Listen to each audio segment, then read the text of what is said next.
જય શ્રી કૃષ્ણ। આજે આપણે ગણેશ ચોથની વાત કરીશું। ભાદરવા સુદ ચોથને ગણેશ ચોથ કહેવામાં આવે છે। આ વ્રત કરનારને ઘરમાં ગણપતિ દેવની સ્થાપના કરવી, રોજ ગણપતિનું પૂજન કરવું, ગણપતિની પવિત્ર કથા કરવી, મીઠાવાળી ચીઝ ખાવી નહીં, ભોજન કરતી વખતે બોલવું નહીં, રાત્રે ચંદ્ર દર્શન કરવું। ગણેશ ચોથની વાત।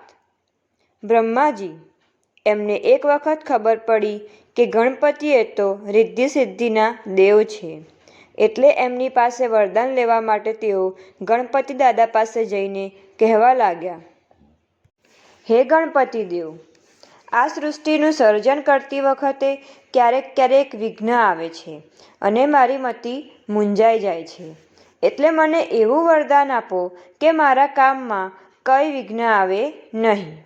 ગણપતિ કહે, જાઓ, તમને વરદાન છે કે તમારા કામમાં કોઈ વિઘ્ન આવશે નહીં અને તમે તેનો સામનો ખુશીથી કરી શકશો। એક વખતની વાત છે, ગણપતિ દાદા કૈલાસ જઈ રહ્યા હતા।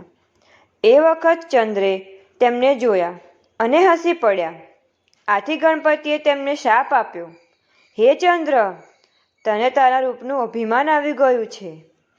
આજના દિવસે તારું મોઢું કોઈ જોશે નહીં અને જો કોઈ ભૂલે ચૂકે જોશે તો તેને માથે કલંક આવશે।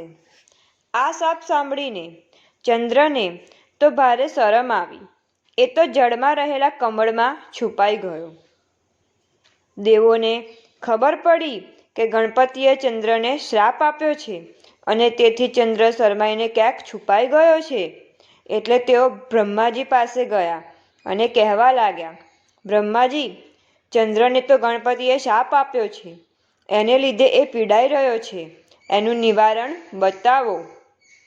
ગણપતિના શાપને તો ગણપતિ સિવાય કોઈ મિથ્યા કરી શકે તેમ નથી, એટલે એમને પ્રસન્ન કરવા જોઈએ। પણ એમને કઈ રીતે પ્રસન્ન કરવા? એમને પ્રસન્ન કરવા માટે ગણપતિ ચોથનું વ્રત કરવું। આ વ્રત ભાદરવા સુદ એકમથી ભાદરવા સુદ ચોથ સુધી કરવાનું। ગણપતિની કોઈ પણ ધાતુની મૂર્તિ બનાવીને ગણપતિની સ્થાપના કરી તેમની પૂજા કરવી। નૈવેદ્યમાં લાડુ કરીને એમને ધરાવવાના। ચોથને દિવસે સાંજના સમયે ગણપતિની મૂર્તિ વાજતે ગાજતે નદીએ લઈ જઈને જળમાં પધરાવવાની। આ દિવસો બ્રાહ્મણો જમાડવાના અને દાન કરવું। આમ કરવાથી ગણપતિ પ્રસન્ન થશે। આ સંદેશો ચંદ્રને પહોંચાડવામાં આવ્યો।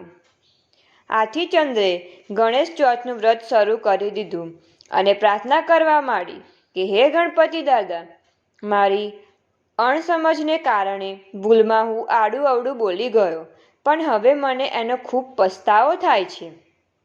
આપ તો દયાળુ છો, તો મને આ શાપમાંથી મુક્ત કરો। ગણપતિએ ચંદ્રની આ પ્રાર્થના સાંભળી પછી કહે, હે ચંદ્ર, આખરે તને તારી ભૂલ સમજાઈ, એ માટે હું રાજી થયો છું। તને મારા શાપમાંથી સંપૂર્ણ મુક્તિ તો નહીં મળે, પણ શાપ જરા હળવો બનાવું છું।